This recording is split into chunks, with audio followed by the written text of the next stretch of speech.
Things that I do not care about. The royal family, oysters, Wyoming, Wordle, the Grammys, lacrosse, and South Dakota. And videos on running shoe rotations.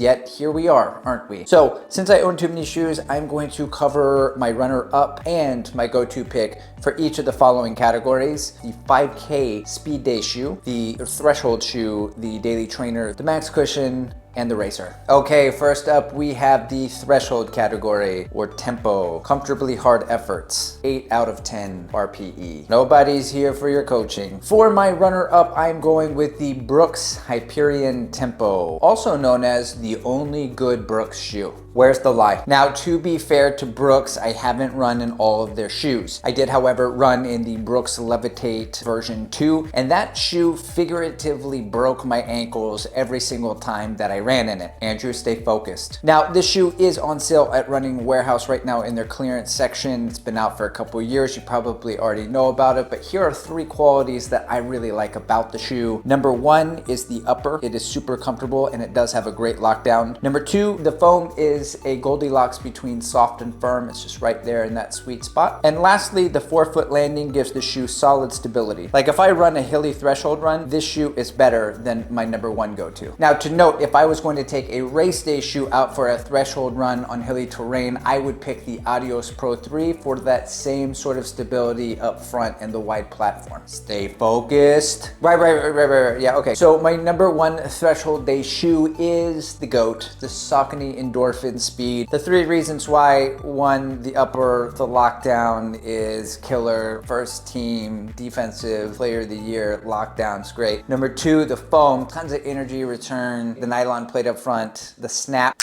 the Thanos snap is unmatched. What am I talking about? Okay, I want to say 2 things. 1, this is a sneaky little sneaker. It is a great budget race day shoe. In fact, I ran my first half marathon in this shoe. Oh, did you PR?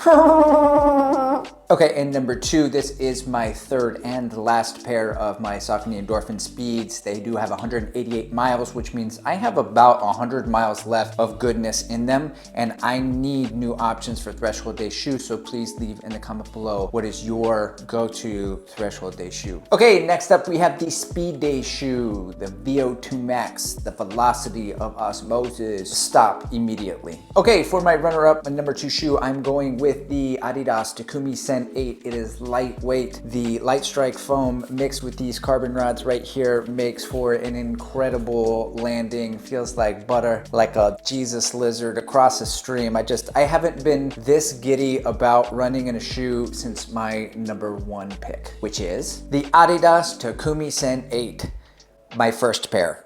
So like, it's a mini super shoe, but it's built for speed day. I own other speed day shoes. I've got the Puma Liberate Nitro, I've got the Adios 6, I've got the Rebel V2, but every time speed day rolls around, I cannot not pick this shoe. That's how good this shoe is. It's the GOAT of the genre. It is the Tim Duncan. Fight me. All right, for daily trainers, on my runner-up, I'm gonna go with the Collective Nova Blast, the Nova Blast 1, 2, and 3. So I use Nova Blast 2 on my easy days. I use the Nova Blast 3 on a lot of just standard running days. And for steezy or steady kind of running, I use the Nova Blast 1. For my go-to daily trainer, I actually made a whole video about this particular shoe in comparison with other shoes. I'll put the link to the video right there. You can check it out now, or I'll put it in the description below and you can watch it after this video ends. Please help support the channel because I'm gonna buy my wife a Tesla. Anyway, the shoe that I picked is the New Balance Rebel V3. This fuel cell foam is just so juicy, all the way from easy miles to 5K. I love it when I go out for a run and I walk into my closet with all of my too many shoes. I wanna pick this shoe almost every time, but I have to force myself to pick other shoes because I have to test and review those.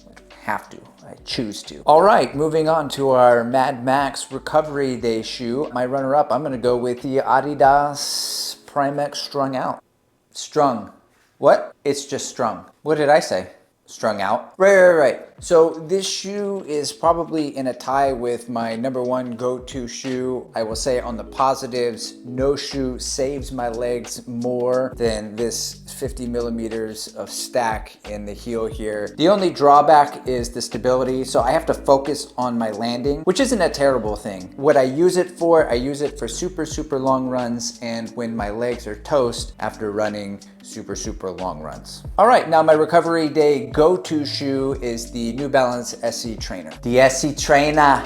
So I have exactly 193 miles in this shoe. On the positives, I feel like it is more stable than the Strung. It kind of helps and promotes my stride. Our chakras are aligned. Now, it is important to note that the Adidas Prime-X Strung and the New Balance SC Trainer can pick up the pace. They do very good at higher paces, but for this conversation, we're only talking about how well they perform as recovery day shoes. Way to stay focused, Andrew.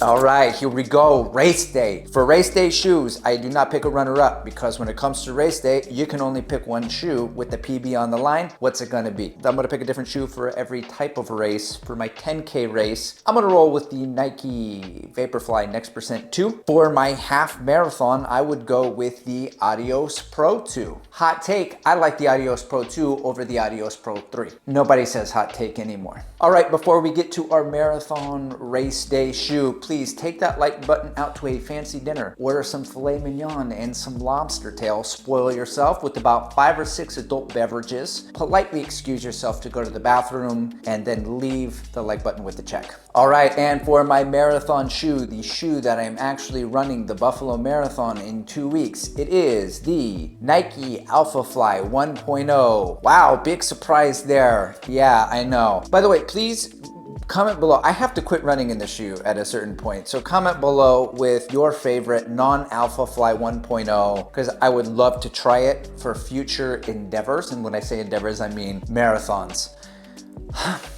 I'm gonna put another video for my anti-shoe rotation because that's the next video I'm gonna shoot, and I'm gonna go back in time with my time stone and I'm gonna leave a video for it right there. Guys, seriously, thank you for watching.